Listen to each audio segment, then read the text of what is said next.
In a world where information is bought and sold on the public market, these youngsters are forging their way in the new world. Coming this summer from United Artists, a movie so edgy and speaking to the youth of America, starring a guy from England. Bueller.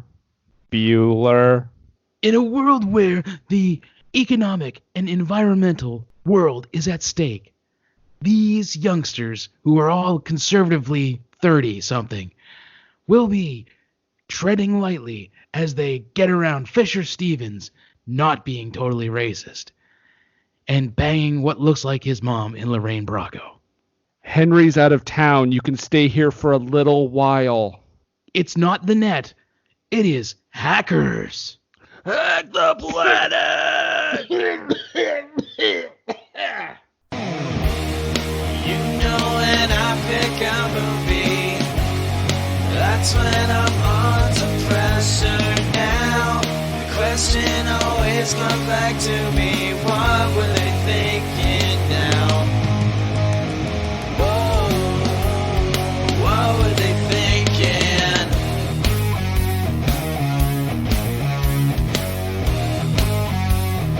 What were they thinking? What were they thinking now? Yeah, baby, yeah. Yeah, we're talking about Austin Powers, The Spy Who Shagged Me. Well, we could be talking about Goldmember. I mean, that one's not the best of the bunch. I have a weird affection for it. I hated it in theaters, and then for some reason I liked it on DVD. Oh, it's because you could pause and zoom on the bulge stuff that they were doing. Yeah, Beyonce. What? Yeah, that's it. This is the What Were They Thinking podcast. I'm Brendan. And I'm Nathan. And every week on this show, if you're just joining us for the first time, well, welcome. But we always talk about bad to questionable movies, and we've got one this week for you as we continue our summer Flopbuster series. This is a film that did not do so well at the box office. But Nathan, what is the movie we're talking about this week? We are talking about the 1995, apparently loathed at the box office, but loved on video by every teen that I knew at that time. Hackers, starring Jonny Lee Miller and Angelina Jolie and Fisher Stevens and Penn, Jillette and Lorraine Bracco and Matthew Lillard and Renoly and Maybe just everybody. Bradford. Yes. And we are joined by an elite, you might say, somebody who has elite. Elite? Sure. I don't know hacker speak. This is going to be a lot of this. There's going to be a lot of this. We're joined by elite. Somebody has chipped their way into our internet lines. That's what it's called, right? Ladies and gentlemen, making his way back to the podcast from Glen Falls, New York, Jason MacLeod. I don't even know how I got into Glen Falls, but I literally just got back. It was quite the journey. Thank you guys for having me. Yeah, this is a long-term promise to you, Jason. Well, I told you many moons ago that if you ever did venture to watch Hackers, that I claimed a spot on this episode because this is a seminal movie in multiple different senses in my life, and I'm happy to talk about it. Notably, this is a movie that we could not avoid. So basically, you invited yourself, Jason. It's perfectly fine because I am thoroughly enthralled by this movie. I'm not gonna lie, I'm probably in the same camp as Jason here. That this movie had a big part of my cinematic upbringing in the 90s. Well, this movie, folks, cost $20 million to make. Oh, I used every bit of it so wisely. So wisely. It's all on the screen, baby. It is. Look at that cast. In 1995. And they saved some bucks by, not giving Fisher Stevens the makeup job. Yes. Oh, yeah, that was actually, it's a little known fact. That was actually $5 million of Short Circuit 2's budget. Wow. They just wanted it to look that good, Yeah. Make sure. Part of it was also to pay off all the protesters. Right. He's talking about protesters. They didn't give a shit about protesters when Short Circuit 2 was made. Well, no, they did. They just paid them. Mm-hmm. This movie, however, box office, does anyone know how much this movie made?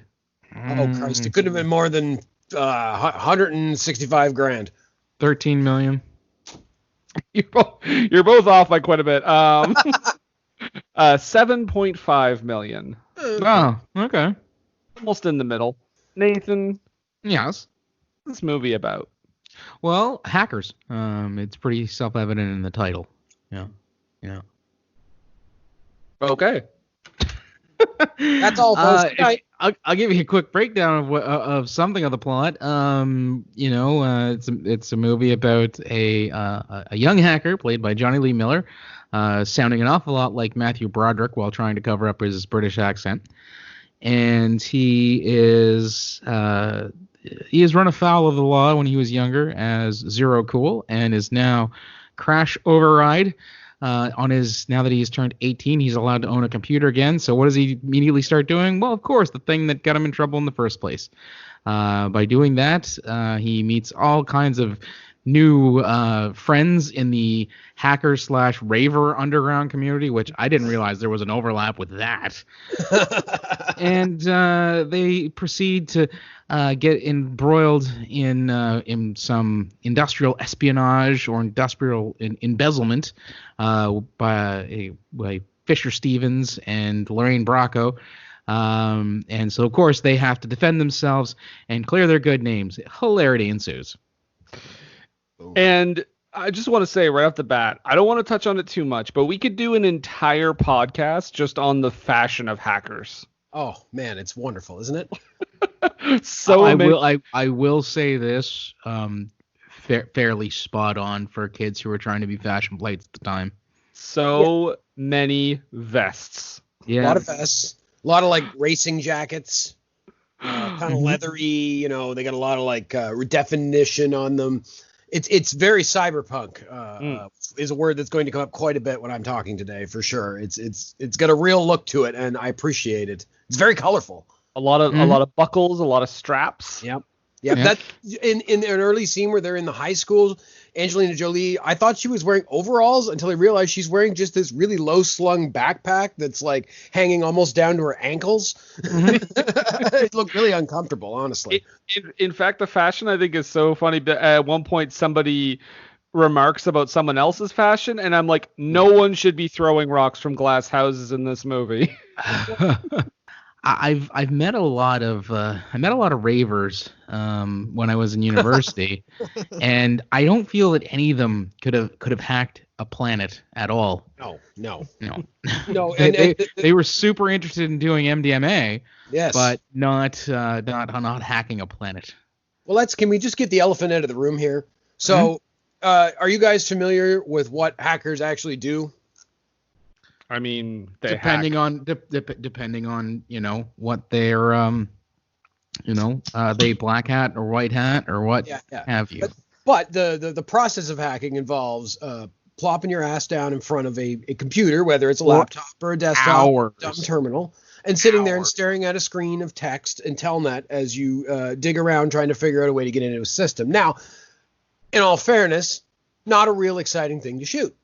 No. But that doesn't fucking matter in this movie because they figured out a way to make it all look great. Yeah. What happened to the computer? What happened to the computer realism of Criminal? That's what I wanted here. We don't need that. See, instead of having a guy sitting in his room staring at a computer screen in the dark, we have hot Jonny Lee Miller and super hot Angelina Jolie standing in a phone booth with a fucking camera doing a 360 while thumping 90s electronic dance music plays. That's how you shoot a fucking hacking scene, my friends. Well, Nathan, guide us through this magical journey. After we see Leo the Lion, how does this thing get started? We open on Seattle, 1988, in an FBI raid for an 11-year-old. Yeah, it's so much so that I mean, it's been a while since I've seen this, and been a while since I've seen hackers. And I was like, wait, how does this movie start? And when we find out it's a small child, I was like, oh, that's a lot of FBI agents. Record scratch.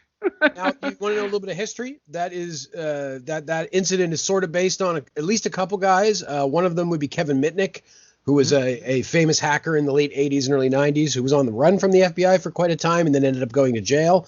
And then started working for them. Yeah, and then started working for them because that's what you do. And wrote a book about it, which is a fascinating book. I highly recommend anyone, called The Art of Social Engineering. Well, I mean, if Catch Me If You Can has taught me anything, it was as soon as you start working for them, you're the good guy. That's right. But the other guy that apparently that this movie could have been based on, and I wasn't aware of this, and maybe it isn't, but it sounds really familiar, is you remember MySpace? Remember Tom? Yes. Everybody's friend Tom? Tom from MySpace, when he was like 12 or 13, him and a group of his friends were hacking into a national bank or something and fucking around in the back end of the network. And they got into a ton of shit, and the FBI, I think, got involved and everything. So that was like his early exposure to computers. But I don't know if this was begs is, did they send a full-fledged federal SWAT team to arrest him as he was 11? That's a fascinating question. I should really look that up. That would be nice to know. But it does seem like a bit of overkill. But what I do appreciate about this movie is that this movie was made in 1995, and maybe this was before the police were militarized, because these guys coming in, like when they're all rushing into a given scene, it's not like a military squad coming in like you would see in modern media of like police coming in and they're low and they're all, in a line and they're stacking up against the door. No, these guys are running in like fucking Keystone Cops, just with their guns in their fucking hands and trundling along with their bellies hanging out like, oh, we got the guns, we're going to get the kid. At least that's how I saw it. And I do appreciate that Felicity Huffman was the prosecutor. I thought that was funny in light of recent events. Wow. So yeah, they bust this little kid for hacking into different Wall Street systems and causing some horrendous economic crash. And, of course, as they're talking about the crimes, they're panning through the courtroom. Or as Felicity is talking about his crimes, they pan through it. Of course, it's like, grown up. All we see is just a little Bart Simpson spikes. And it's like, if this was made with Don doing the voiceover for, like, the actual trailer, this is where the record scratch would have happened. He's just a kid. The only problem is he's 11. Wow, I feel good. Kid hacker. Kid hacker. Oh my God. Yes. TV spinoff. That's our 90s theme project is Kid Hacker, because if it wasn't made, it deserves to be made. Coming this fall on Fox. Kid Hacker. He's a kid and a hacker. Kid Hacker. Kid Hacker. The guy who writes our titles has been fired. He's stealing millions of dollars at night, but also having girl problems at school. Hey, Jolie, would you like to go to the dance with me this Friday? Oh, no, you're a nerd. Okay, that's fair. I guess I'll just send Pizza Hut to everyone tonight. He gets convicted of his crimes. 45 grand his parents have to pay, and he's on probation until he's 18. He can't own a touch-tone phone or a computer or anything like that. And they don't want him freaking, which is the phone equivalent of hacking, where you get into the phone system and fuck around. They don't even want him to have that possibility. They want him just off the net. He's off fucking line. And my note here is, well, that won't make him resentful when he turns 18. 7 years later. What are you doing, dear? I'm shutting down a TV network. God. He invents Netflix. He fucking invents Netflix in this movie, and nobody's talking about it. He kind of does. At the very least, he does everyone a favor by taking off that alt-right guy on the television. Oh, they also invented the alt-right. This fucking movie was responsible for Netflix and the alt-right. So yeah, he's watching like Breitbart TV.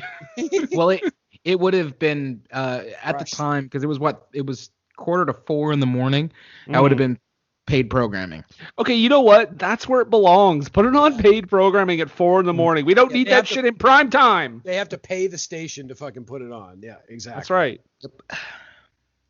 Interesting tidbit, because it's a tidbit that's interesting. Because it's an interesting tidbit. That's right. I remember back in the day that WWF TV on Global and whatnot was sometimes paid programming. Really? Wow. Yep. They really wanted to get it on there. We It got to really get did. that maritime crowd. Well, gotta take over that Grand Prix territory. That's right. But Nathan, he tries to take over the TV station and change it to the outer limits so he can watch it. But what problems does he run into? Well, you know what? His BLT drive went AWOL, and he has a meeting with Mr. Suzuki in the morning. If he doesn't have those spreadsheets done just right, he's gonna have to commit Harry Carey. Hmm? So. Baseball announcer, yes. Yeah, so he poses as one Edward Vedder, and from accounting, to get the modem number from the security guy at the TV station, and this is where he takes off the dude who's the alt-right guy, who the name of his show, America First. Wow. And I said when I saw that, I said I think almost that title exists today with a guy very similar. Yeah, probably. It's like Can I- One American News or something.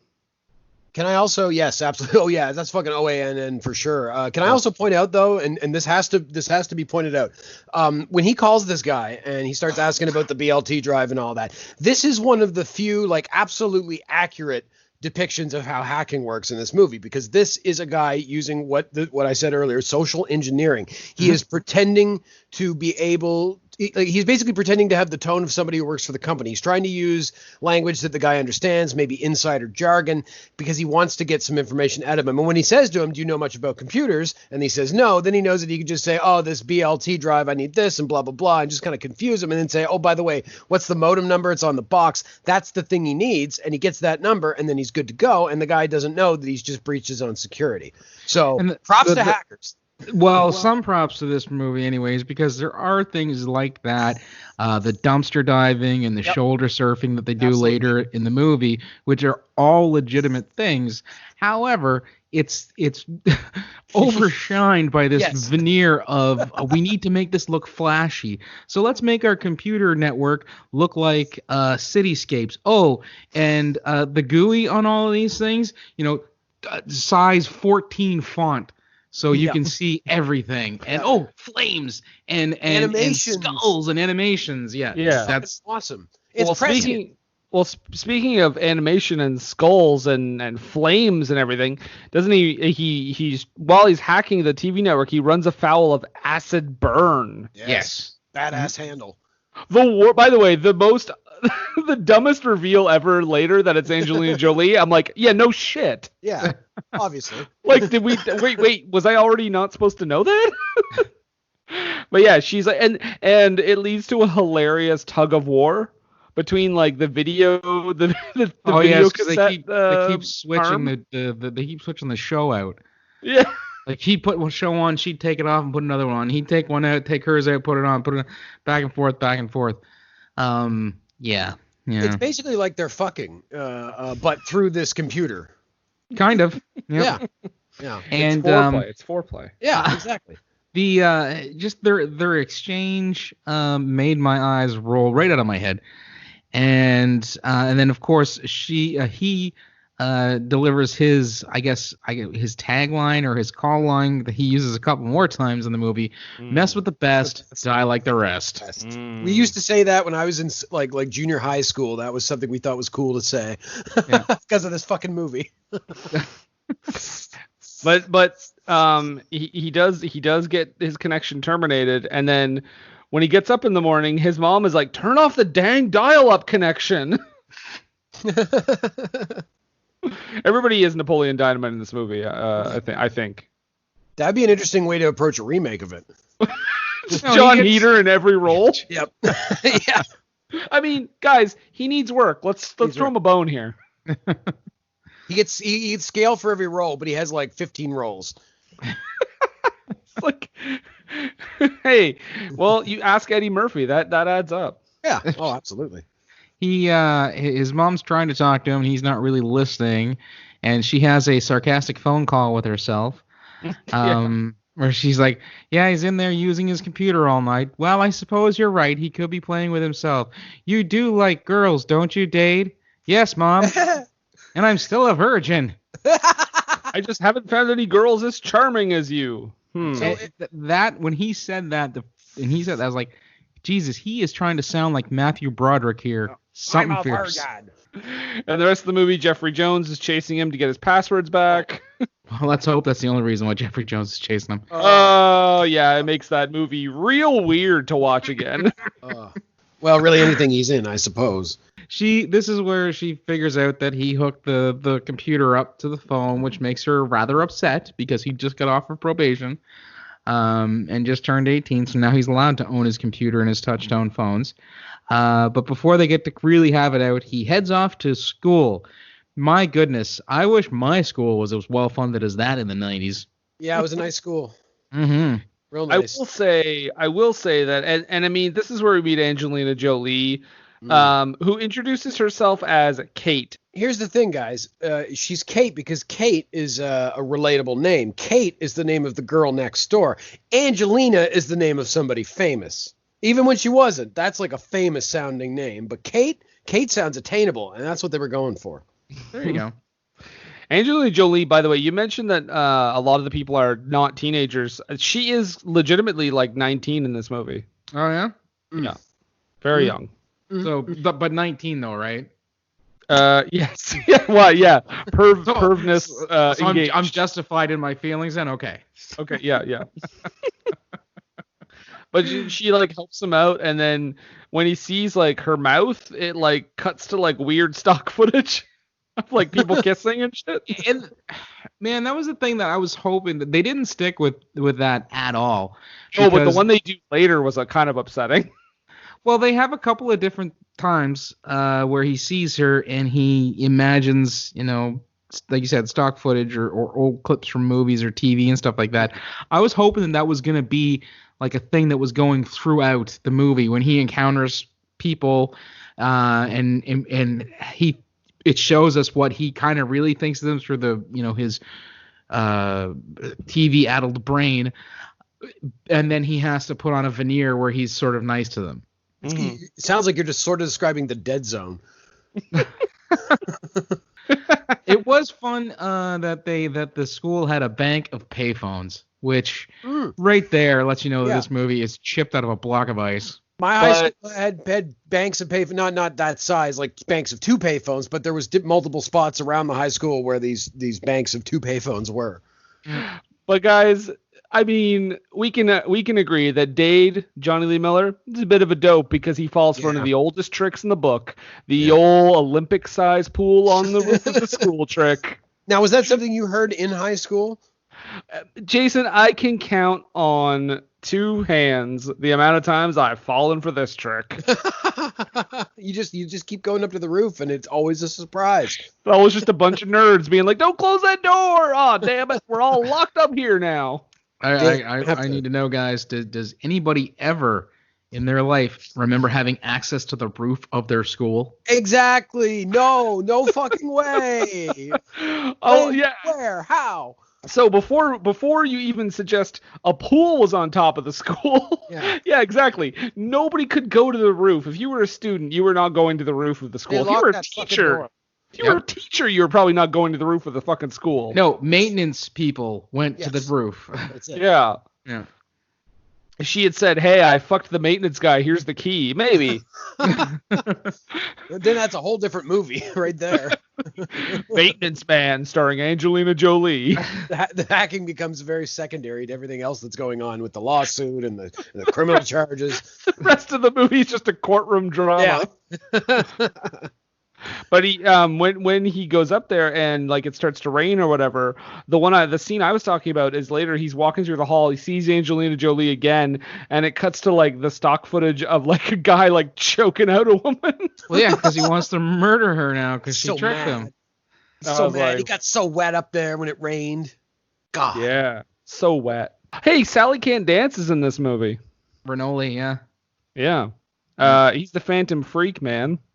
Yes, in fact, when we passed the bank of payphones, he was on the phone with Venezuela and made it a point. Hey, man, keep it down. I'm on the phone with Venezuela.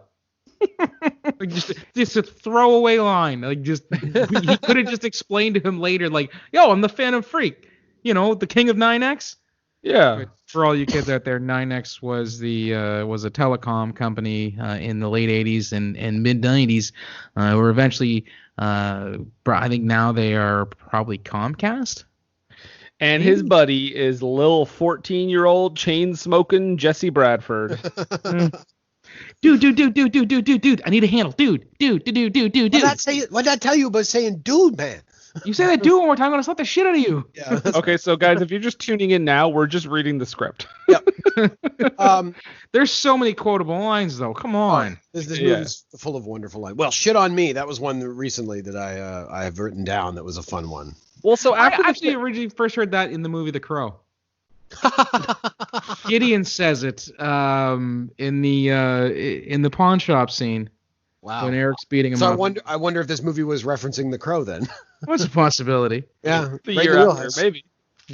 Jay, I mean, Nathan, I have a Tintin is question- in it. It's the same bad guy. He's a good guy in this movie, though. Nathan, I have a question for you though. What's that? So after we meet Phantom Freak and baby Jesse Bradford, baby Bradford is what I'll call him for the rest of this Baby. podcast. Matthew Lillard shows up, and how would you describe his look? Hippie longstocking. What I loved, I was gonna say, Brett, just quickly, what I loved was that when I first saw Jonny on screen and he's hacking, he's got these like small hacker glasses on. And I thought, oh sweet, he's got the fucking small 90s hacker glasses. Look at his style. And then Matthew Lillard shows up on screen. It's like, oh dude, he's got even smaller hacker glasses. Fuck yeah. He's got the super small hacker glasses. He's got pigtail braid things going on. Yeah. And just it smiles and having a great time. So I would describe him as hippie longstocking. This is the movie that got him Shaggy. There's no question. By the way, he's selling one of the greatest compilations of all time, the Asphyxiated on Their Own Vomit CD. I think he calls it the greatest Zooks. And he's selling them at this like random night market that was like sprung up. Is this supposed to be like a black market where they're selling like bootleg CDs and shit? It's the rave club thing that they go to, which I first thought was the lair of the Foot Clan from the first Ninja Turtles movie. Absolutely. Oh my God, I was yes. expecting somebody to offer cigarettes. You want regular or menthol? You mean Sam Rockwell to Yes, Sam offer Rockwell. cigarettes? Yes, Sam Rockwell. 'Cause he's a Oh, bad- why wasn't Sam Rockwell in this movie? Oh, he would have been great in this. But oh my God, this like rave / arcade / skate park / hacker empire is insane. It's weird because watching this back, now for him, the way he talks to Angelina Jolie a few times in this movie is just like, wow, that's no kid who's looking for some play is going to talk to her the way he talks to her. He's like, pretty good for a girl. But Well, yeah, he's 'cause also a hacker, right? He's socially maladjusted. So it seems to track that he wouldn't know how to talk to a lady, even if he might be interested in her. That's fair. Were they playing Wipeout? They were okay. So here's the fact: this is not a real game, but it was made by Psygnosis, the people who made Wipeout. So I Okay. bet that is using assets from Wipeout, but I'm pretty sure that was a pre-rendered cutscene representing gameplay. Oh, absolutely. So he does beat her high score though. Oh, yeah.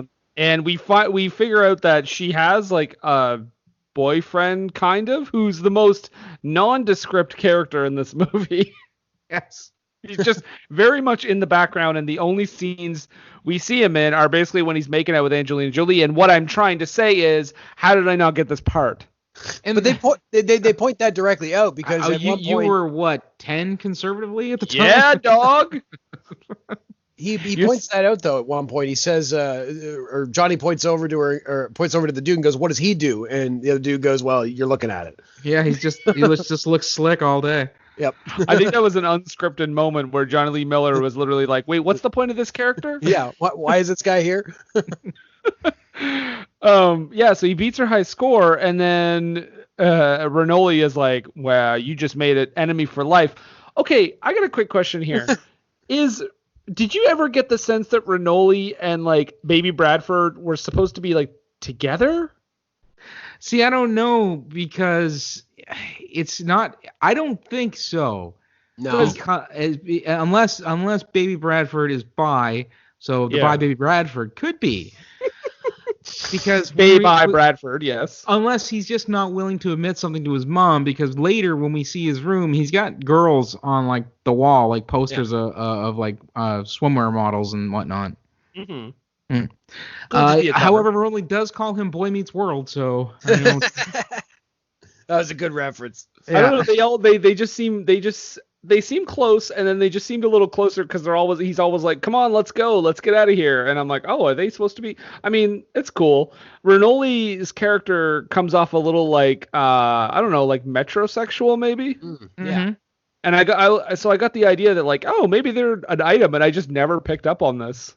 I didn't necessarily get that. They might have just known each other like their whole lives too. So In the remake, they will definitely be a couple. I'm hoping. Yeah. Let's do this. We'll make it happen. Evan Hart is Renoly. Dwayne Johnson is Joey. Or we could just do it. I'm done. That's cast. They're not. Well, if they're going to be in it, the plot is changing completely. Now they're the main characters. Nope. I want a scene where the Rock is going, dude, and Kevin Hart goes, man, you say dude one more time, I'm gonna slap the shit out of you. So, are you going to tell that to $7 Productions? Because I'm not. So at this point where Johnny Lee Miller hacks the school to make the sprinklers go off. Yes. And I wrote down that if you want to look like you're the guilty party, come prepared with an umbrella. I thought that exact same thing. Jesus. Yeah, exactly. It's like, it's like, yeah, obviously you had the foreknowledge, you asshole. Also, the security in that system is fucking bad. The idea that he could just get into the system and then just have access to that test system, like it's, that there's just like a convenient menu to be like, oh, just test all the sprinklers and set them off. Like, you think there'd be a little more security, but then again, it was 1995, so I guess people didn't even think about that. So it's more realistic than I give it credit for. I take it all back. Genius. I take it all back. I'm an asshole. They're talking at one point with Joey, and the bunch of them are actually all kind of trading their hacking stories, and it sounded like a bunch of jock guys talking about the chicks they banged. Yeah, absolutely. Well, Joey, by the way, I have to point out, Joey is double fisting cigarettes. He's got a cigarette in each fucking hand. Now, Jason, when you say Joey, you're talking about Baby Bradford. Yes, baby Jesse Radford for sure. Yeah. Okay. They're actually talking about the most popular passwords. Oh my god! And they were like God and sex and all this. And I'm just thinking none of those would pass any muster whatsoever now. They're not at least 8 characters long. There's no special characters in it. There's no numbers in it. I can assure you from experience that back then those would have been acceptable passwords, because I used to have an ICQ account, and the password that I used for a long time was just FF7. Oh, there was I can remember back in the day, getting lists of passwords, and there was things on there like password 1, like legit.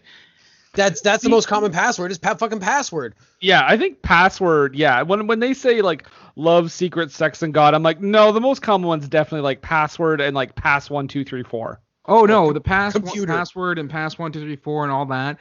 Those were all middle America and stuff like that. People who thought they knew about computers. Yeah. Or felt they were comfortable around computers knew not to use those, but they would use sex and love and all that sort of stuff. I remember one time there was ones where I would get where the password was QWERTY. Oh yeah.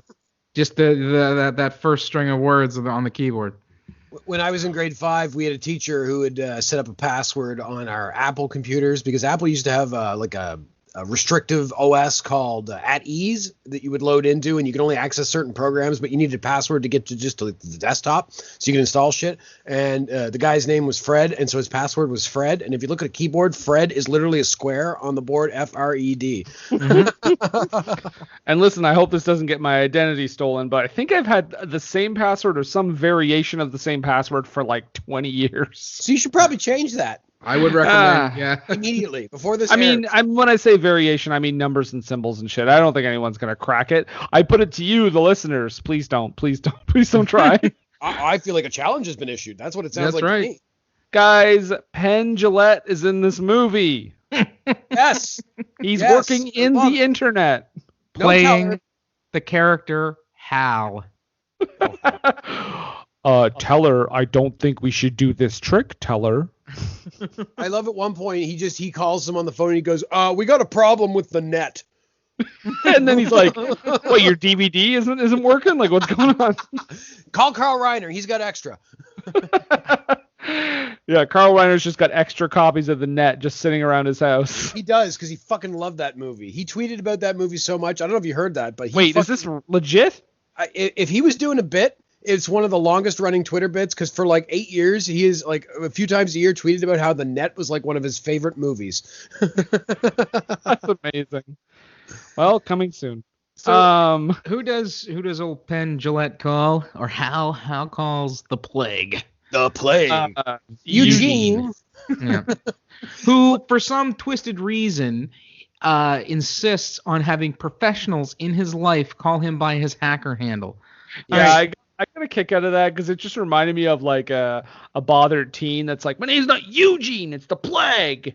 Yeah. See, because of the foundational nature of this movie in my psyche, like my default like view of what a douchebag looks like defaults to Fisher Stevens in this movie. This is the ultimate douchebag with the fucking chin strap beard and the long black coat and the fact that he fucking casually skateboards around. And we'll talk about the fucking limo thing later. We're getting Don't forget about the shitty ponytail with the bald spot showing. Oh, it's all so awful. And the horrible hair dye. Yes, that's just jet black. Not a shade of detail on that. Just all black hair. Just a fucking void in his face. And while they're having problems with the net, we get what appears to be a miniature set that was constructed just so they could represent the network as like a cityscape. No CG in this movie, my friends. Every bit of it is practical. So much like they have the file names etched in and they light up so you can see what file old baby Bradford is downloading because he's the one who's hacked into their net. And he copies the garbage file because he's like, this won't do anything. It's just a garbage file. Just to prove he was there. It's like a trophy. Hackers do that sort of shit, right? But the thing is, the garbage file may contain more than we knew. Right. What a twist. What a twist. But I think we go back to the hackers at this point where they're greeted at the door by Emperor Palpatine. Just before that, I just wanted to make a quick note of what Fisher Stevens does when he comes in. Like you said, Jason, he just kind of skates into the room with his skateboard. Yep. Pops the skateboard up like he's going to hold it or place it somewheres and just tosses it back down. Yeah, it was the most ridiculous bit of busy business I've seen in a movie in a long time. And I like the contrast of it because you have the plague in his douchebag coat and everything, and he's on a skateboard. But then you've got the hero of the movie, Jonny, who's dressed much more colorfully, and he, throughout most of the movie, improbably, is on rollerblades. Yes. Like rollerblades. There's no reason for him to be on rollerblades. He like rolls up to something to fucking hack something. It's like, really, we're just leaving them on now, are we? Listen, Jason, rollerblades in, skateboards out. That's right. The 90s, things were changing. Well, the times they are a-changing. But yeah, and this is where what's that dude's name? He's dressed like Emperor Palpatine when the hackers Lord Nikon. Yes. And as we had mentioned earlier about the Crow, he was Tintin in the Crow.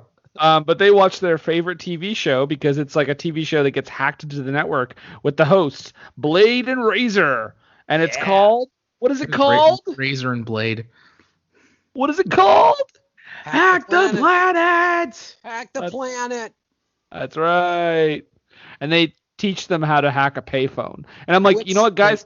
This is awesome because I love that I know this now because I'm going to use this in my day-to-day life. It's going to be great for the future. I'm never going to have to pay for a phone call again. Guys, I'm living on Easy Street. Are you going to tell him or am I going to tell him, Nathan?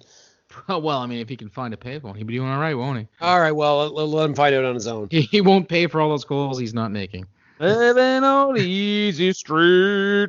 What I love about that scene is that actually did used to work, I think, at one time. Yeah, it obviously it hasn't worked in probably 25 years, but even then I don't know that it actually still worked. But like it explains because earlier we see the scene of him on the phone because he says I'm calling Venezuela, right? And he has the tape recorder out, he plays the tones, and then he calls it. Well, I remember back in like the early 90s, one of the malls down here, they got new payphones, and I was at the mall and I had to call my parents to come pick me up because it was time for me to go home. And I picked up the phone and I heard the dial tone. And I put the coin in, and what used to be just like a brief pause to show that the phone had taken in the change, there was like this bloop bloop. I'm like, the fuck was that? And then it happened, like anytime I'd use those phones again, that would happen. I was like, oh, that's weird. And then years later, when I saw this movie, I was like, oh, that's a really good idea. Oh, I could have been having free phone calls all this time. Damn it. Well, I never thought that doing it into like playing the tone into the into the speaker part or into the mouthpiece of the telephone that would do that. So. And yet it would, because that's how that shit worked. That's how they activated anything, was all audio tones, right? So that's how a lot of that early phone freaking, I think, worked. You had like one of those blue boxes that the famous Captain Crunch, who I believe is a pedophile, so let's not talk too glowingly about him, but he built these cereal mascot. Yeah. Yes, Brendan, the cereal mascot. Yeah, exactly. I always knew there was something off about him. But he built these like phone boxes called blue boxes, and you could plug into phone lines, and using them you could make all the tones you needed to like access the network and access back ends and voicemail boxes and shit like that. And that was hacking before computers. And that's basically what that is an extension of. And it's so fascinating to me because it doesn't exist anymore because we're all online, baby. We're all online. Can't believe he got involved with the cereal business. Thank God we have Serial Killer played by Matthew Lillard. Yes. And another fun fact, I'll point out his real name, as he points out, is thing? It's a fun fact. It's a fact that's fun. An interesting tidbit. I think he means an interesting I'm sorry. I forgot. I have to use your trademark term if you guys are going to get paid. I have a tidbit that is interesting. Okay. Sounds like an interesting tidbit. It is a tidbit that is interesting, and that tidbit is that Emmanuel Goldstein, which is his real name, his handle is Serial Killer, but his real name is Emmanuel Goldstein, is a double reference, my friends, because it is a reference to 1984. There's a character in that book by George Orwell named Emmanuel Goldstein, but it is also a reference to the editor of the long-existing hacker magazine 2600. I don't know what the guy's real name is, but that is his hacker name, is Emmanuel Goldstein, and I follow him on Twitter. There is some fun, nods and whatnot to better things in this movie all throughout. I feel watching it now. I was like, oh, hey, that's fun. Oh, that's neat. In 1995, I did not get a single one of those goddamn things. No, they were deep references that have only appreciated with age. Exactly. Well, and guys, this is where we get the main crux of the plot here, because the Plague is having his investors meeting with while the Japanese investors are looking on from monitors, which I thought was a funny detail. They're just kind of like stoic and staring and watching. And then he says like there's a virus in the computer system. Before that happened, actually, Joey gets arrested. Yes. Baby Bradford gets arrested because I have a note here about his super awesome Star Trek the Animated Series towel. Because he has one. And this is actually this is the part where we see the time traveling report. Because previously, as you said, we went to Lord Nikon's place and they're watching a news program where they're interviewing the FBI head agent who's investigating these hackers, and he's giving an interview to a lady, basically saying what the scourge of these hackers are and how they wreck systems and whatnot. And then we flash forward to Joey getting arrested, and he gives the exact same interview.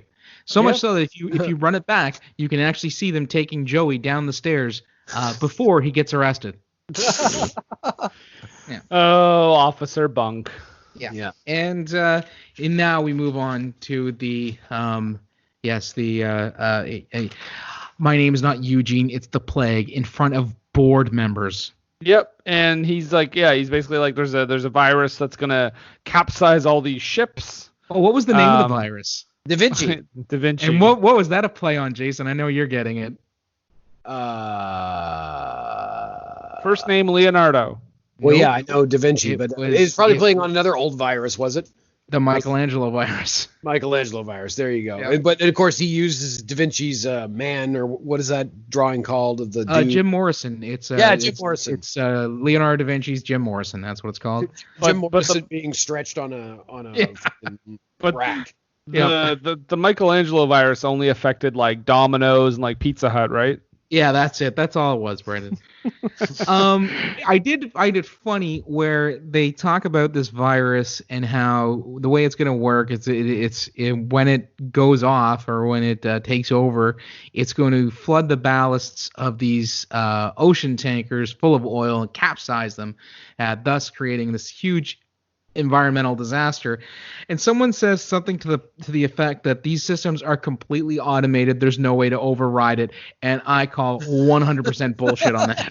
1,000% bullshit on that. Can we not switch to manual? No, not anymore. Yeah. Like they would still have people on the boats. Even today, we don't have fully automated oil tankers, and even if we did, there would be a way to take manual control. We can't. But I wonder though if that's just like the movie's way of showing that these guys are out of touch, and the plague It is could like, be. no, you can't do it. It's totally all automatic. I think it's more a testament to how stupid the general public is in regards to tech at this time that they can claim that, there's no way that we can undo it, when a person with even an ounce of technical knowledge would be like, no, you absolutely can, you idiot.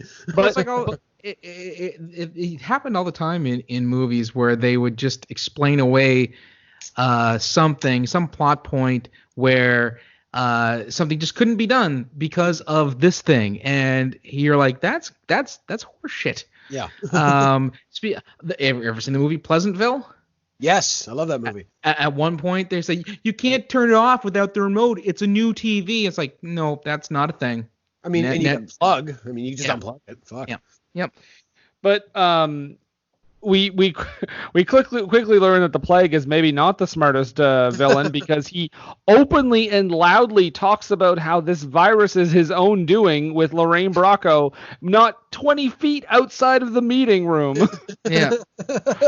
And how they're going to use this to get like $25 million from the company, and they've got to put the blame on these hacker kids so they can get away with their money. And they show the FBI guys tearing through old Joey's stuff. He's got all this computer stuff, and for some reason a power glove. Yeah, of course he does. What I found funny was, so before he gets arrested, he has a dream about getting arrested, right? That was weird. That was really weird. It was a weird little kind of fake out. But in the dream, and maybe this is just a testament to his head at the time, but in the dream, he realizes the police are coming in, and the very first thing he does, rather than trying to run or erase his computer, is he starts ripping up a bunch of printer paper of shit he had printed off. What did he print off in his mind that he needed to rip up the printer paper? That's what I want to know. What kind of evil stuff was on that paper? Well, we'll have to at Baby Bradford on Twitter. Nature's pornography. If they would just do an 8K transfer, maybe we could see. Yeah. But what I do like is that after they arrest him and they have like the FBI agents waiting outside, one of them is like, suspect Marc Anthony. is still. Yes, is it Marc Marc Anthony. Anthony? Yeah, but he says, but he says, and this is one of my favorite lines in the movie. He says, "Suspect is still grounded by his mother." Yeah. As if like, yeah, dude. What do you think? Like his mailman was gonna ground him? Like Suspect is grounded by his boss from Taco Bell. Yeah, like he says it so condescendingly. I'm like, yeah. Usually it's one of the parents that does it. But I think it's that general, like it's hammering home that general vibe of like old versus young that there's a little bit of there, of like these young kids that are fighting the system and the olds that run everything. It's like, he's a dumb kid. He got grounded by his mommy. Someone gives Fisher Stevens like a file, and he utters the phrase, "Ugh, hard copy." Like this movie is just so ridiculous with the way people react to things. It's just out of this world. But the plague does make his way over to Dade, aka Jonny Lee Miller. Yes. And he says, hackers are their own country. Yes, they are. Hackers are a foreign country. It's different there. Yeah, they're all their own country where there's no friendships. There's just what do you say? Sometimes there are alliances, temporary alliances. I just want to pause for 1 second because Jason just quoted the fucking go-between. Happy to do it. Happy to do it. One of the few people that's watched it in the last 30 years, I'm happy to do it. Obscure 1970 British film. All right. Anyway, continue. Jonny Lee Miller, after this, has a weird sex dream about Angelina Jolie and then possibly getting arrested. Pause it right there. Right. Pause it right there. Right there. Oh, yeah, sweet. That was the spot in my videotape that had some tracking issues, I can assure you. I mean, guys, I have to point out, I mentioned it earlier, this is in a seminal movie in my life. I mean, this movie was part of my sexual awakening. Angelina Jolie is one of my early crushes in my life. And this scene specifically was important. Jack A from 227. Yeah. I thought it was weird. Like looking back on it, I'm like, why did she not wear a bra in that scene? It was kind of strange. Like, did she not think the camera caught it? Or maybe, because there is a scene later where she clearly mouths fuck, but you hear screw. Yeah. I wonder if that was supposed to be a more like a longer shot originally. Well, there's a possibility. It looks like they had an R at first. Or maybe I'm thinking they sacrificed that one because Jonny Lee Miller drops an F-bomb later too.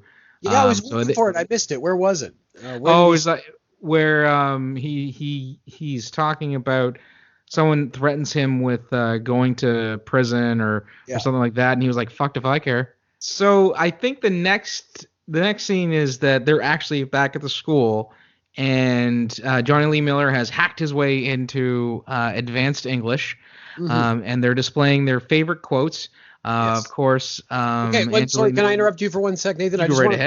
I just need to point out. So when he hacks into the system to put himself in the class, we can see clearly that each student, for some reason, has a professionally done headshot in very low resolution. Right. Because like Angelina Jolie's headshot is like her like looking back over her shoulder with long hair. So I think they literally must have taken their acting headshots and digitized them for this scene. And of course, she has the quote from her mother, which lets you know that she is a feminist. And she then and it's just that's who she is, hardcore feminist, just like her mom.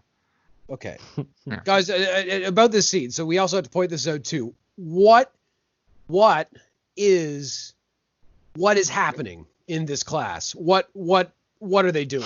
This makes no sense. I've done a lot of classes in my life. I've been to a lot of like school and stuff, and never once have I had a class like this where we have three people standing in front of a chalkboard writing independently, writing quotes from works, I guess, just random works or poetry, and then the teacher is standing in the back being like, okay, all right, okay, yeah, those are some good quotes.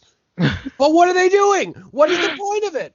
Jason, so that we can find out that Emmanuel Goldstein is not in that class because he's an Ozzy Osbourne fan. American History 101. X. And then of course to drive home the fact that she's a feminist, we go to, I believe, a party. Yes. We should mention too, just before this party, we do see a scene where the plague goes into Jonny Lee Miller's house. We mentioned it briefly, but he does tell him basically like, you better help me out or I'm gonna like fuck up your family, essentially. That's right. And he goes, blow me. And he looks at him and smiles and goes, thank you. Yeah. Classic dialogue. Did we talk about the baseball bat part? Yeah, he smashes up his stereo with a baseball bat. I thought that was so funny. Like this guy coming in his douchebag look, like trying to be a badass. And he's got the baseball bat, and he's literally pulling the, wow, you've got a nice place here. It'd be a shame if something were to happen to it. And then breaking it up like a fucking asshole. Trying to be such a badass. At this party you mentioned, Nathan, Matthew Lillard does have a line here that I wrote down because it's another one of those lines that kind of perked my ears up. He sees a girl walking past him and he says, look at that pooper. To which he also adds spandex. It's a privilege, not a right. Which lets you know that, okay, not only is Angelina Jolie in this, her character is a staunch egalitarian feminist. her friends are total pigs. Yeah. Oh yeah, every single one of them. It was in the 90s. You know, it's like you would say you know, theoretically you would believe in something, but you also were a shithead on the side, you know. Yeah. Well, I mean, they go into her room, right? And try using her laptop. Yeah, which is okay. a big violation of privacy. There's a fun flashing back and forth here because Joey, or baby Bradford, as we are affectionately knowing him as, is now he can't hang out with them. Right. He can't associate with his degenerate hacker computer friends, so he has to go to Internet Addicts Anonymous or something. Yes. I think it's a general Addicts Anonymous, but he's there specifically for the internet. Yeah. I was wondering. Are there meetings where it's just like, well, if you've got an addiction, whatever it is, we'll put you in here? I mean, I would think you wanted to be more specialized, but maybe there are. Maybe that's how you get filtered. Specialized. I don't know. I'm just judging it based on the people in the room with them. I don't think they were all internet addicts. No. Well, you know what? I will say this: the internet, when it kind of hit publicly, it blew up, and a lot of folks who would have looked like an awful lot of the folks in that room became quite addicted to it because it was TV, but it wasn't. You know what I mean? They were replacing one box with another, but because it was a computer and it was interactive, they didn't feel like they were wasting their time. When in reality, they were just wasting their time on internet message boards. Well, you think about it back then, like when we think of internet addiction in the modern era, we think about it in terms of either, grandma on Facebook, or we think of it in terms of somebody playing World of Warcraft 16 hours a day. But back at this time, like the mid 90s when the internet was taking off, like people would get addicted to chat lines and shit, or would spend 6 hours just talking to random people across the world, or playing MIRC zone. Yeah, Marc, going on Marc and talking to people and fucking pirating software and all the good times. Fun memories. Trading stuff through ICQ. Actually, my ICQ, I had a custom setup, boys. I had a custom setup with fucking Army of Darkness sounds, so that when somebody would come online, it would go, "Yo, she bitch, shh, let's go." Or somebody would send me a message and it would go groovy, and then somebody would leave and it would be like shop smart, shop S smart. It was the best. And we need to go back to those times, because boys, those times were better. Things were better. Oh, Jesus. Sucked. Oh, no. Hard. Jason, you guys need to vote for Donald Trump, because he'll take us back to the Marc days. Nobody. No! There wasn't even cable internet at the time. Most people were on dial-up. Exactly. I mean, it was wonderful. all of the pornography was of low resolution quality. If you wanted to jerk off, you had to be dedicated to that. Wait, Jason, are you saying that, like, when he says "Make America Great Again," he's just talking about internet connections? Exactly. We need to go back to Web 1.0. That is the only way society will. We have to get rid of Twitter, and we have to go back to GeoCities. Get a stack of AOL CDs. That's right. I am ready to go. I've got 15,000 of them in storage. I knew this day was going to come. Jesus Christ. So they go on Angelina Jolie's laptop, and while that's happening, she bursts into the room with her boyfriend. They start trying to do it. Yeah, but then when she sees them, she gets very mad, but then she pauses and she's like, "Yeah, my laptop's pretty sweet, isn't it?" So this scene contains one of the things that works against this movie, and that is as I said, any reference to modern technologies. So when they go up to her computer, they're like, "Oh, look at this laptop. It's got a 28.8 modem and an active matrix display. Wow!" And I mean, a 28.8 modem, was in 1995. That was pretty fast, but now that's insane. Even if you were using a modem now, you would have to use a 56K modem. I also did laugh at her saying, "Yeah, I want to triple my RAM," and then she starts typing, and I'm like, "Wait, is the movie trying to tell me that she's tripling her RAM by typing?" She's downloading some RAM. And apparently, the screen is so bright that it projects the image onto Jonny Lee Miller's face. Yes. Yes. This comes up throughout the movie because these screens are so bright and they react, because at one point when Jonny is hacking and he gets shut out of the system, we see a bright flash in his face as if the laptop had exploded. And that kicked him out of the system. I assume it shut the computer off. It kicked him out so hard. I guess. But this is where the bed is made, right? Yes, this is they're where they like- do make their bet. Mhm. She's like, if I win, you become my slave. And she's like, no, that doesn't mean we're going to fuck. She's a feminist, you know. Yeah. And then if you win, I'll do anything. And the weirdest thing is, and I know he mentions it later and not in this scene, but like clearly he has a thing for her, right? Yes. Yes. And when he says like, if I win, we go on a date, because I think like obviously he wants to eventually date her and be with her. It's weird that he's like, but you got to wear a dress and look like a conventional girl. Well, I feel that it was written just for what follows him saying that, because they go on this pranking spree with old Agent Gill. Oh, Bunk. And what's that? Oh, I was just saying Bunk from The Wire. Brendan and I Right. independently both had the same thought that this is actually a prequel when Bunk was in the Secret Service and working against hackers, but then he got a demotion after this whole thing and got sent to fucking Baltimore to deal with drugs. Oh, Yeah. well, there you go. They start pranking him by giving him like false arrests, DUIs. They give out his office number for online the sex personals, and then eventually they finally just have him declared dead. So after all of their pranking back and forth, which for some reason they need to go to the top of like the Chrysler building to do one of the hacks, which made no sense to me. I don't understand why that was a thing, but Equally making no sense was, I want to see their scoring system breakdown. yeah, give me that rubric. I want to see the math in Because play. they're here. like, yeah, it looks like it's a tie, 60-60. And I'm like, what's a point considered?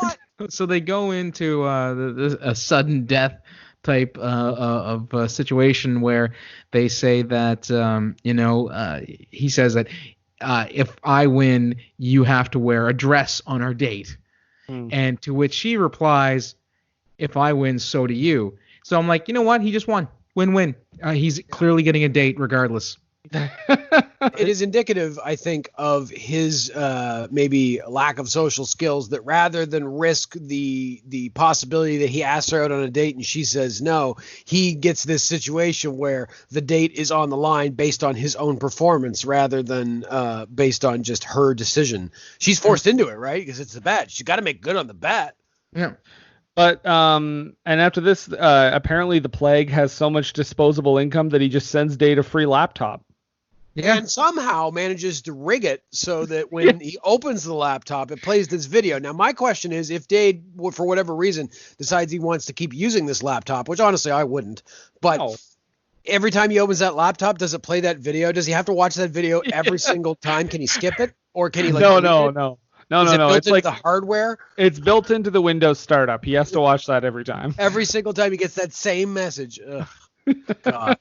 He's like, God damn it! I just want to watch the last episode of Girls.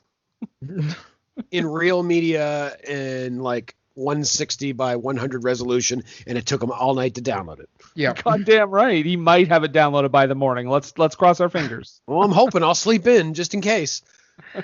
So But Jolie yeah, the gets message is like to warn him or whatever, or to tell him like, what is the message essentially? Like you basically you need says, yeah, you need to get on board with what I'm asking you to do. yeah, because he's gonna turn his mom into basically like a crackhead ex-con and have her arrested. Mm-hmm. We go to the park with Renoly and baby Bradford, where they're having their discussion, where he brings him a copy of the garbage file that he downloaded, to which this all leads a big chase with Marc Anthony and the other FBI agent who doesn't get a name. Bald white guy. This scene made me laugh so hard because the FBI agents are like hiding kind of on the bench, and it turns out when they get up and start chasing him that the woman sitting in the middle like wasn't connected to them at all. And I'm just like, just imagine being that woman and two guys just sit on either side of you and they're like secretly recording someone behind them. You're like, can I just read my book? So they end up catching Renoly and he gets incarcerated. And the cop tells him, "You get this one phone call, and that's it." Another thing that's just a movie thing, apparently. Yeah. But Renoly tells them what's going on, and Angelina Jolie is like, "Yo, Dade, can you make a copy of this disc?" And he finally agrees to do it, but we find out that he's going to give the disc to Fisher Stevens because he doesn't want his mom to get fucking thrown in jail. Quick question. Leads to the most hilarious moment in this movie. All right, go for that. Tell me. I don't know. Well, Jonny Lee Miller gets the disc and he goes to meet Plague, which it appears that he waits for him for approximately 3 hours. Yes. And then the Plague shows up in a limo. No, he's skateboarding outside of the limo while holding onto the door, comes by, yanks the disc out of his hand, and just goes right along with the limo again. The best thing about it, though, is the look on Jonny Lee Miller's face. Yeah. It says, this guy is such an asshole. I think Johnny's as confused as as the audience are looking at this going, why in the hell is he doing this? Makes no sense. This is such a stupid thing to do, but he's doing it because he wants to swing his dick around, I guess. Yeah. Yeah, so next we got this hacking montage and an explanation as to what this worm does, in that it nibbles data or coinage from different transactions, and then the data's not actually gone, it's just shuffled around, and then it's supposed to leave. And to wit, I noted I really liked it when Office Space did this better. Yes, and Superman 3 and Superman 3, exactly. But this was after Superman 3, but before Office Space, so... so clearly Mike Judge got it right. Third time's the charm. That's right. Mike Judge saw hackers, thought, "Wow, that's a good idea." Hey, you know what? Mike Judge, you hack. I've got a flair for this sort of thing. Them boys is whacking off in a tool shed. So, guys, this brings up a question because, yes, this is the hacker montage where they go to collect material and stuff because they want to hack the planet. Right. And because they know that Fisher Stevens is, going to corrupt his own company. Yeah. Well, yeah. I mean, yes. He's going to corrupt his own company and make off with the money and put the blame on the hackers. But my question, and this is a question that has plagued mankind for years and years. Yeah. See what I did there? Well, but people have wondered this atop a mountain. Many great philosophers have pondered this on many a slab of stone. My question to you, gentlemen, is: if you were in a dumpster, would you fuck Angelina Jolie? Yeah. Yes. Yeah. I don't know why that was even ponderous in your mind. A lot of these philosophers were around before she was born, so they were confused by the question. So that's why there's a lot of thinking about this. So I thought I would just ask you. That would have been really especially weird, like after she was born, like John Boyd's hanging out with his 2-year-old daughter, and they hear this question, and they're like, "Oh my God, what is wrong with you? What is wrong with you?" People? And he's like, and then John Voight was like, "Well, just give me another 45 years." You just wait, son. You ain't seen crazy yet. I'm gonna be in Pearl Harbor. No. Wait till I get a Twitter account. You just wait till I do my movie about a snake. I've been working on it for 25 years. Wait till I get a Presidential Medal of Freedom and do that horrifying dance that I did. John. Oh, hackers. We're kind of overshadowing because we are saying this is just like the hacker montage, but in reality, it's actually them not only doing their hacking thing, getting their gear, but we mentioned earlier, this is where they do a lot of the legitimate social engineering with the shoulder surfing, because the reason why Lord Nikon is called Lord Nikon is because he has a photographic memory. So we see him delivering, flowers to the offices, and he is watching for passwords and things like Kermit, as one of them had. And then, of course, Dade and what's her name? Dade and Kate and Dade crash and burn. Yeah. Crash and burn. Baby. They do some dumpster diving, which again is a legitimate thing where people will jump into dumpsters of corporations to get shredded printouts so they could try to get records and passwords. I must say I have at least once in my life done that. Justin and our friend Dave, one night we decided to go out and dumpster dive to see if we could find anything cool. And you know what we came home with, boys? We came home with tetanus. But in addition to that, we came home with a actually working bill scanner, like a UV light that you could check a bill. But that's the only thing we found of any value. And for some reason, a Laserdisc copy of the movie Rounders. Oh, man, I've been so happy. I would have put that on my wall. So they're doing all this shit. And they go, I think, Dade and Kate go into like the hacker rave because they want to find, we didn't mention these guys, but I guess we kind of briefly mentioned them, but Blade and Razor, the guys who host that like hacker TV show, they're like trying to recruit them to help them. Yes. Because they're elite. They're totally elite. They're elite, yeah. So you got it right that time, bud. I'm learning. There you go. Well, actually, in this movie, they say elite. Now, They do say elite. And I wonder if the genesis of that term is either from before this movie and they appropriated it and then it evolved into, because at the time they say elite, but then eventually it becomes elite and then it becomes 1337 in numerical representation of that to say that you are elite. Yes, that's elite spelled out in elite speak. Exactly. Mm. So, but my curiosity was that if an elite hacker was a term that was from before hackers, or if to hackers this movie is like The Godfather is to the mob, then that term came from this movie. But I'm not sure. I feel like that's not how that happened. I really, really hope this movie is like The Godfather to the Mafia. But it is like The Godfather. Like a lot of the ideas that the Mafia took hold of comes from The Godfather. It's like those guys on The Sopranos. They all just grew up watching The Godfather, so that's what they think the mob is supposed to be. Do you mean like how most of the Mafia are like having heart attacks in orange groves? Exactly. That's the number one killer of mobsters. Orange Grove heart attacks. Orange Grove Heart Attacks is my new punk band. That's a solid punk band name, actually. Yeah. Thank you. Not gonna lie. Yeah, so they start fucking with the plague system again. We see Penn Jillette again. And this has my single favorite exchange of dialogue because Lorraine Bracco, his character, knows shit all about computers. Like, she's not supposed to know what's going on. You hear all this like jargon of oh my god, she is just so confused every time. A rabbit is in the administration system. Send a flu shot. Rabbit, flu shot, someone talk to me. A rabbit replicates till it overloads a file, then it spreads like cancer. Cancer? Like she's confused about the concept of cancer. Yeah. But then she literally says cancer, brain, cancer. It's like she's the fucking electric company. Oh my god.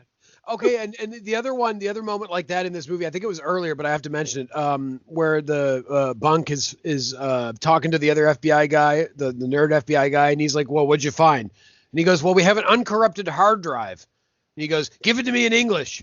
And I'm thinking the guy must be like, I can't. That's as simple as I could possibly make it. It is a hard drive, and it is not corrupted. What do you want me to say? But this is a very they're all using payphones, and they're all using their own laptops, which I love how all their laptops have their own cute little logos. Oh yeah, they have their own. Yeah, it's not good enough for them just to have for them to have a sign or a handle like most people do on the internet. They got to have their own brand. So guys, this to me is fucking cool. And in 1995, I thought this was stupid, obviously, because computers don't work like that, or at least they didn't then.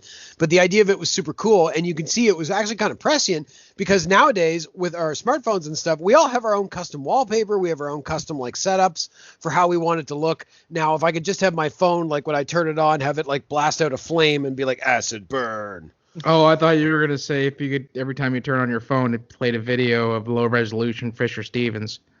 Well, And you have to watch that, Jason. You have to watch every single time to ask me to help him with this. You want to jump on IMDb and find out what movie Lorraine Bracco is in before Hackers? Sorry, you got to watch Fisher Stevens talk for 10 minutes. Damn it! If I could make Fisher Stevens my Siri, I think I'd be happy. Just make sure you pick Fisher Stevens Hackers and not the other Fisher Stevens. Short circuit. Oh no! Oh my god. Somebody's like, I know that's just your Siri, but that sounds awfully racist. In this movie, you could say that Fisher Stevens is in douche face. But at least the when the douchebags complain, we're like, fuck, Yeah, take exactly. it. We don't care. Whatever, Fuck you 'em. douchebags. Go have a protest if you think you deserve anything, douchebags. Douche. Oh wait, they already did. It's called anti-mask protest. But I don't want to. I was gonna say they're very proud boys, and they. Guys, we are topical as fuck. It's gonna age so well. Yeah. Yeah, So no, hackers. because in the future people will be like, hey, those anti-maskers? They were actually right the whole time. Yeah, exactly. Yeah, it turns out everybody was being stupid. Those were the real geniuses. Hackers. I think we've already passed the part where Dade reveals that he was Zero Cool, And they're all everybody's stoked. super stoked. And Lord Nikon said, "Man, I thought you were black." One of my favorite bits of the movie.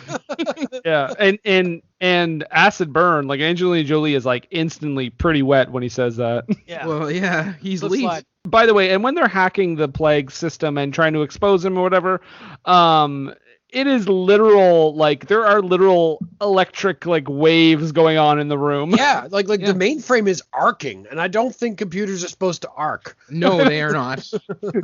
But unfortunately, they get busted just before seemingly they can expose him.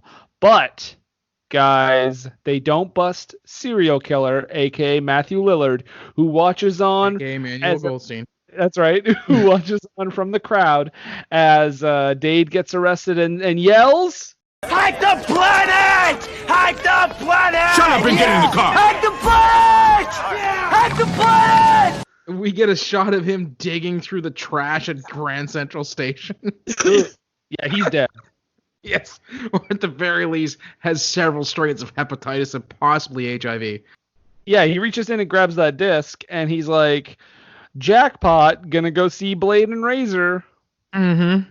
And they don't managed... forget that Blade and Razor helped them organize a hacker army from around the world, because while they're trying to defeat the Plague's network, he thinks these are 5 kids and we've got them, whatever. All of a sudden everybody starts attacking the banks, or not the bank, but the oil company system.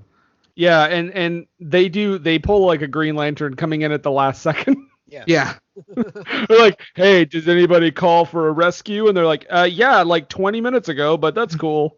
But they do manage to, so Lillard gets on TV and basically reveals that the Plague has this like Cayman Islands account or something.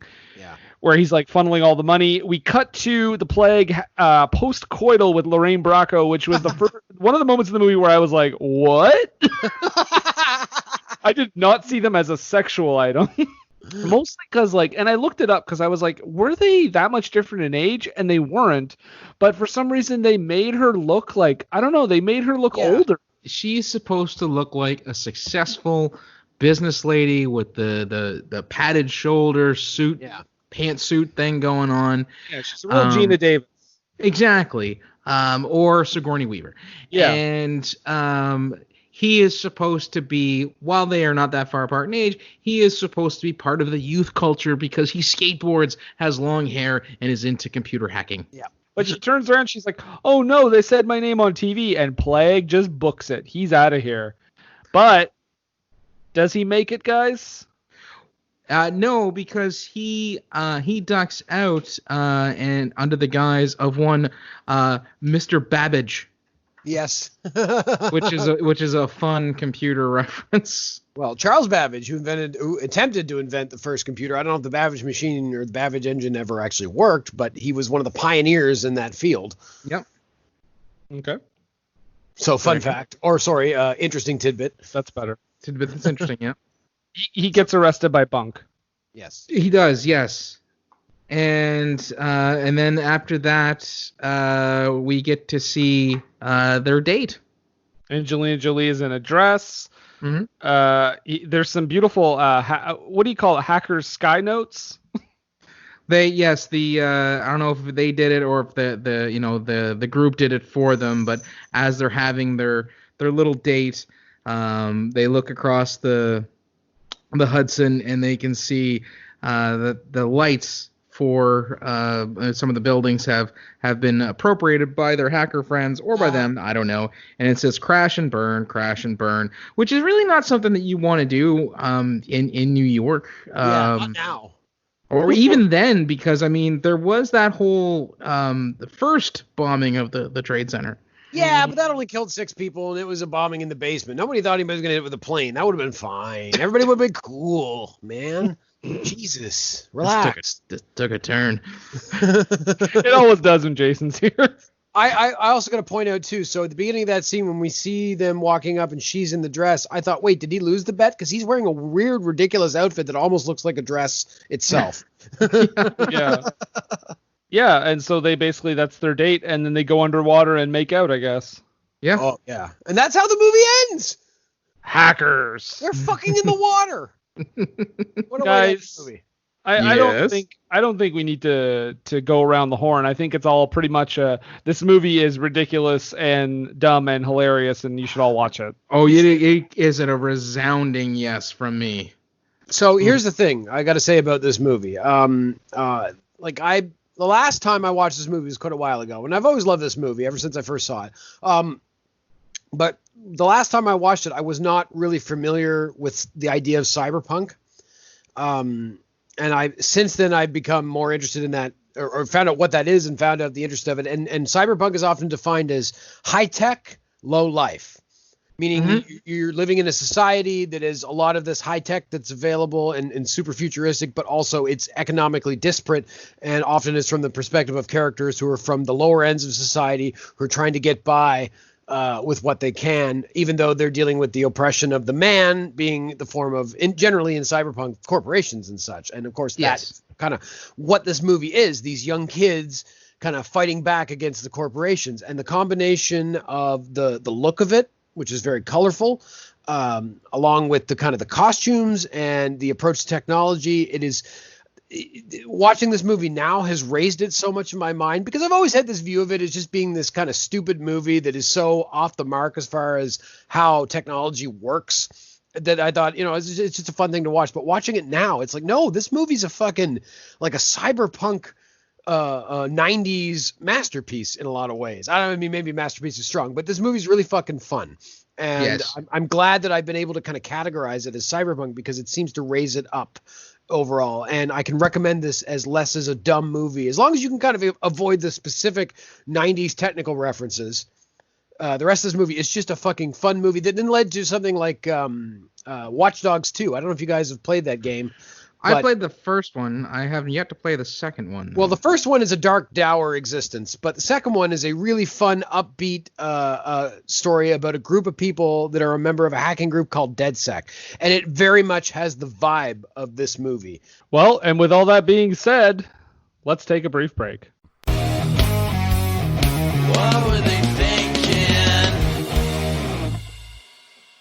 What Were They Thinking is brought to you by HostGator. HostGator is a leading provider of shared, reseller, VPS, and dedicated hosting solutions. Award-winning support is available 24/7, 365 days a year via phone, email, and live chat. Discover why over 9 million websites trust HostGator.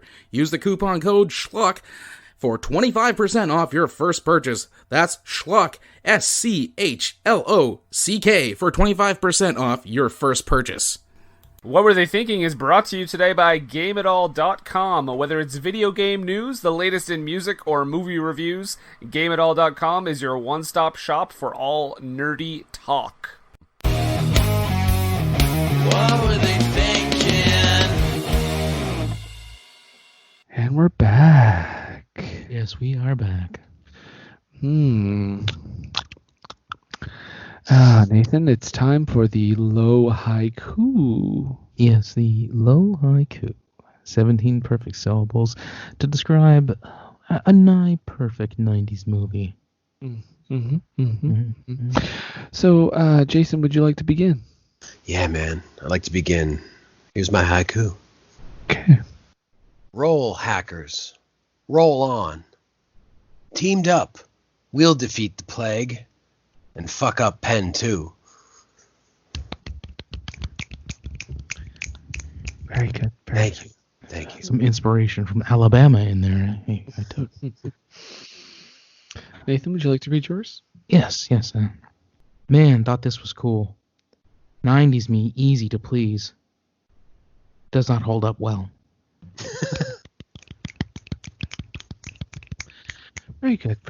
And, all right, I'll read my haiku. Careful, he's excited. C:/hacker executable logic sense backspace. Very good. Of the three of us, you're the only one to actually use the real lingo. Good on you. I like a little DOS 6.22. Thank you. Yes, that's the program I use for everything. Whew, and including all the editing. Yeah, I just use DOS. It takes me 17 days to edit an episode. We record these 4 months in advance. Well, you know what, guys? We talked about this movie. We gave our opinions, but what do we always say? Well, I'm sure that we always say... Don't take a word for it.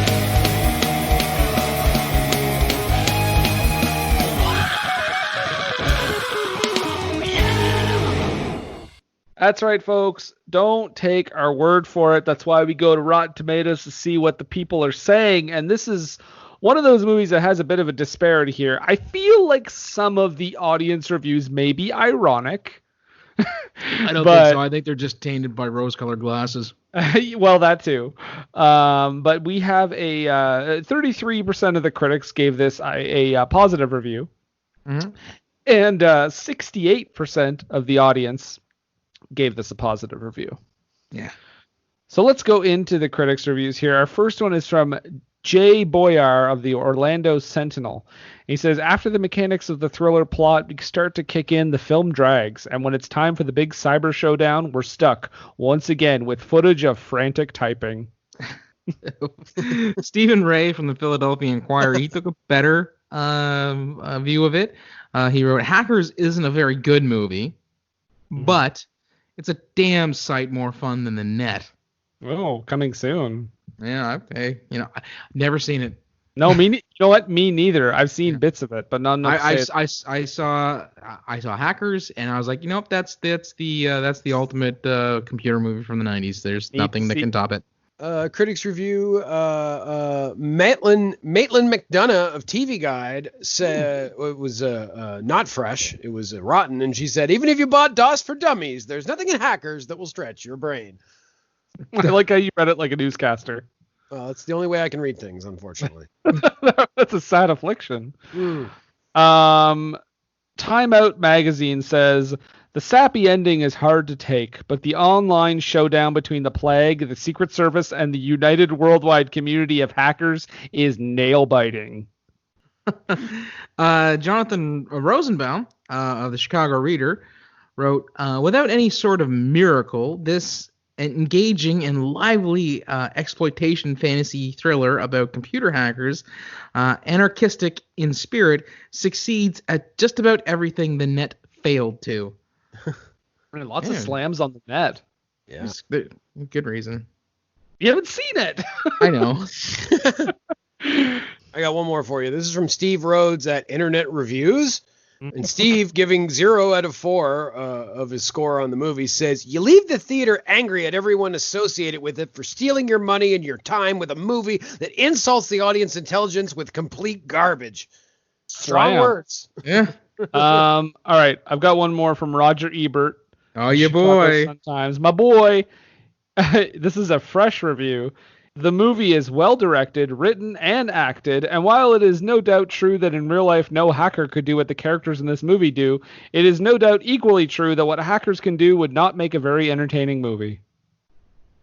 I mean, he's got a point. Yeah. Yes. Like Jason said, it's plunking down and just hammering away over and over and over and over again. So yeah, that would not be entertaining at all. I got one here. Madeline Williams. She didn't care for it. She wrote, pseudo cool anti-authority tone, but no substance. It's definitely style over substance, I would say. Did you enjoy it better than Antitrust?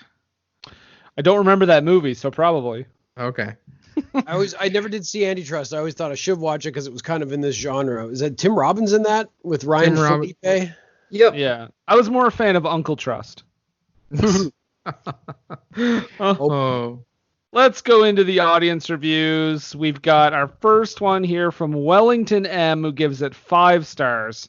He says, I don't know if it's okay to recommend a hacker, but this pro hacker literally saved me when he helped me fix my credit and boost my scores to over 750 plus within 12 working days. If you need help, here you go. Email wisetechhacker@gmail.com or WhatsApp 1-424-283-6238. Listeners, please don't call that number or text that number. He recently helped my friend hack an entire cell phone of someone who was blackmailing him. He offers too many services to mention here. Good Lord. Wow. We do not endorse nor condone their actions. No, of course not. Don't do it. Don't fall for the scam, people. I have an audience review here that was I'm guessing was written by both of us without us knowing it, Brendan, because it's by super reviewer Brendan N. Oh shit. And he writes, the film is fun if goofy, but it has cult status with the advanced plot of the era. The music, the actors, and the villain deliver a film that isn't critic friendly but audience friendly. So we wrote that apparently. Yeah, we did together before this episode. Joshua M. on December 8th, 2015 wrote 2-star reviews, says simply, I'm reminded of how painful the 90s were. Painful? I think he has misspelled the word delightful in the most egregious way. I know, he's terrible. All right, well, Jessica L.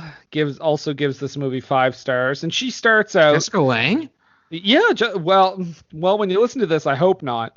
But Jessica Lange starts off this review as any review of hackers you would imagine to start out. It starts off with, I and my wife have been married for 2 years with a son.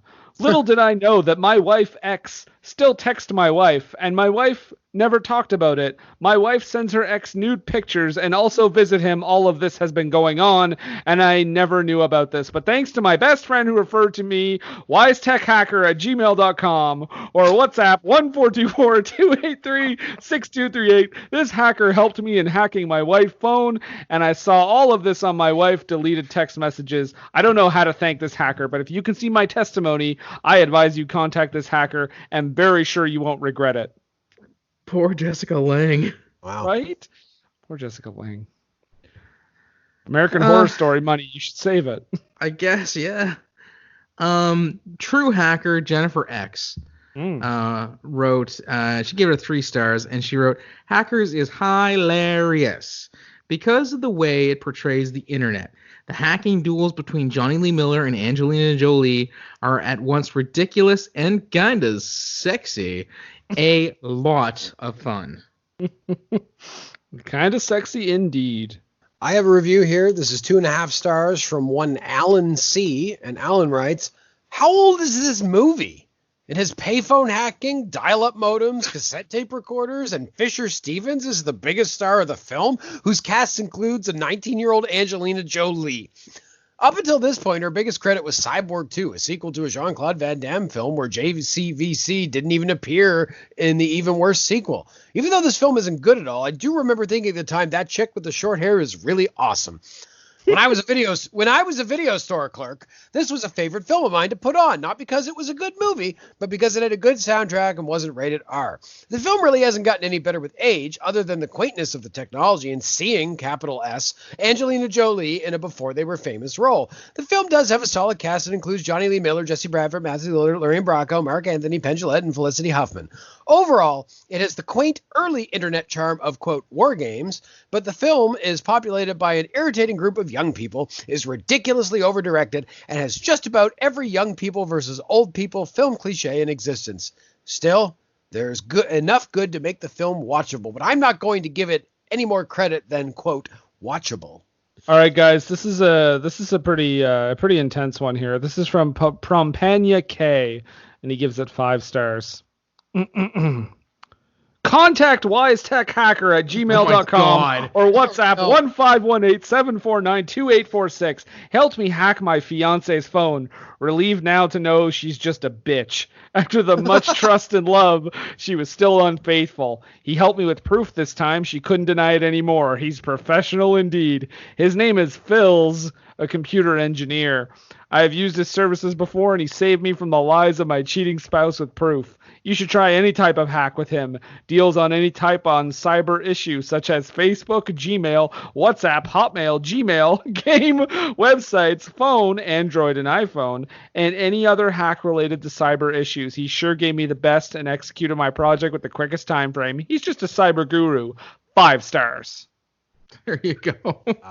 I have one here. I think Jason will appreciate it. All right. It was written by Kevin B. So obviously Kevin Bacon. Yeah. I'm in everything. Kevin I'm Bacon, going to 5 spell stars. this now because it is, and I will translate it after I give everyone a second to get this one out. Okay. Okay. B357 H4CK1N6 M0V13 3V3R H4CK7H3 PL4N37. Huh. And they gave it 5 stars. Elite. It is elite speak, and it says, best hacking movie ever, hack the planet. I got one more for you. This is from Rod E. Roddy Piper. No, not Roddy. Rod Oh. E. His My last name sunglasses allow me to hear things. Roddy Piper. 5 Is stars. it Rod? R-O-D. Roddy? Yes, it's Rod Roddy. From Rod The Price Roddy, is Right. That's him, yes. He, 2013, a mere 12 years after his death, he wrote, cyber crap. Yeah, Angelina Jolie is such a tough one, and Jonny Lee Miller is such a computer hacking rebel. He has perpetually been lambasted for his tech and hacking skills, but he will be tempted to shut down bad guy? Will the improbable connection of Miller's lone tech outcast and Jolie's tough girl gamer ever hook up? Hackers is movie spam. Purely, this movie blows on all levels, but I will give it a few soundtrack points. That scene where Jolie is playing video games is hilariously bad. I think that's it. That's it. That's it. Those are the reviews. We have explored the- this movie to its extent. Those are the haikus, the hacker. I'll work on it. So that's it. That's hackers. Before we go too much further here, Nathan, next week is the 5th Thursday of the month. It is. It's closing out our summer Flopbusters. Now, I don't know that this was released in the summer, but it's very hard to tell with these small screen shamefuls. Mm-hmm. Because it is the 5th Thursday of the month, this is a small screen shameful. So, I mean, I guess give us a hint, even though we might probably not guess it. Okay. I wish I was Red Dawn and the Breakfast Club at the same time. All right, well, there we go. That's what's coming up next week. A small screen shameful. Jason, Jeez, thank my you. cat's losing Thank his you. friggin' mind. Thank you so much, guys. I really appreciate you having me on for this episode. I'm glad I could talk about this movie and hopefully get more people to see it because it's wonderful. Before I do get you to plug, Jason, Yes. because I understand you do have a podcast. I do. Let's bring in our old friend Montrose Monkington. Okay. So I'll go get him here in a second. He's in the green room. Okay. Hello, It's a good friend Montrose Monkington III here, and I would just like to invite all you people listening to tune in to Montrose Monkington TV. There hasn't been a whole lot of new stuff going on there, but in fairness, there hasn't been a whole lot of new stuff going on in the world. But you can tune in on YouTube, Montrose Monkington TV, or be friends with me on Facebook in the Facebook group Montrose Monkington III Esquire and Friends, or you can also tweet at me at the Twitter at Montrose III. That's the number 3D. Thank you. More later. Wow. Thank you, Jason, for the wow. I do appreciate it. You're there's just something about you, Montrose. When I hear your voice, I'm speechless. I feel like a broken monkey sometimes these days, though, Jason. The world is really getting Montrose down. I get it. But you gotta keep your head down, Montrose. You gotta stay on course, and you will get through this because you are one funky monkey. I feel that I need to keep calm and carry on. That is a really good phrase. You should put that on a T-shirt. Yeah, I feel it is in the Britishness of me, for me to keep calm and carry on, for me and also for my other expatriates like Jonny Lee Miller. God bless you, Montrose. The Queen. And the Queen, absolutely. Which is interesting because it turns out I am on a podcast that is about things the Queen might like. Oh, you don't say. Yeah. No, not that Queen. Okay. The Queen I'm speaking of is, of course, Elizabeth II. Of course. Queen of the Empire that we are a part of, loyal subjects. And our podcast that I and a fellow named Brendan do is called For Screen and Country. He sounds terrible. Well, you know, you'd think, but it turns out it's actually pretty good. Okay. And we watched through the top 100 British films as established by the BFI in 1999. So if any of you have any interest in something a little more classy than this shit pile, check out our podcast. No, it's a good time. He's right to say that, folks. Yeah. Brendan told me to say that because he wants to undersell Nathan. What? No. Yeah, he really wants to just. Right. Yeah. It's quite sad. So it comes out. Check it out. See Check out our podcast. It's on all the catchers. God damn it! It's always a mistake to get you on, Jason. I love drama. Yeah, For Screen and Country, check it out. I hear it's pretty good. It is. You might like it, Brendan. Oh, okay. I'll check it out. All right. I'm not making that kind of commitment. Wow. I had to listen to something? Gross. Well, there you have it. You can also find us all over social media. We're on Twitter and Instagram at WWTT Podcast. You can find us on Facebook. Just search for What Were They Thinking. You can find our Facebook group, What Were They Thinking Interactive, where you can talk to us. You can tell us if we're wrong, tell us if we're right, suggest stuff, do whatever you want. It's a free country. You can also find us on all the podcatchers. Our home base is www.ttpodcast.podbean.com. But you can also find us on Spotify, Stitcher, iTunes, all that good stuff.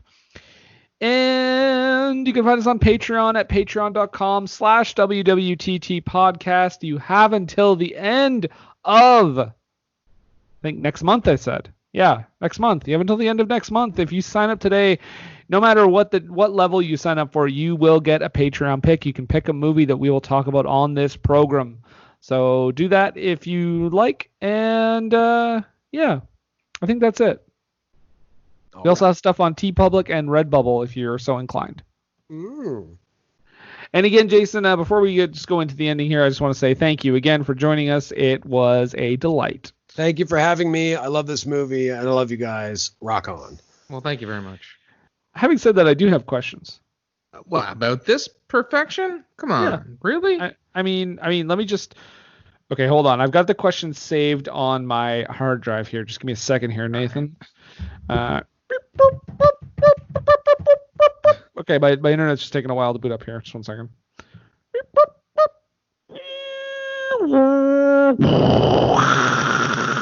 Hack the Brendan! Hack the Brendan! What were they thinking?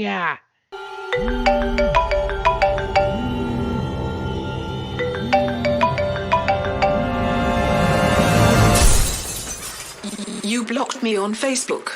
And now you're going to die.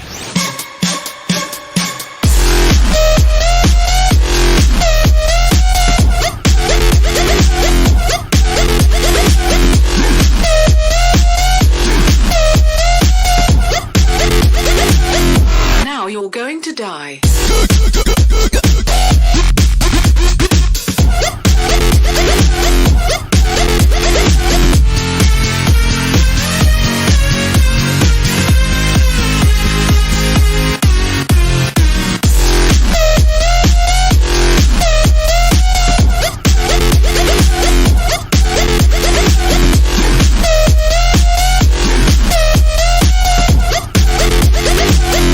You blocked me on Facebook.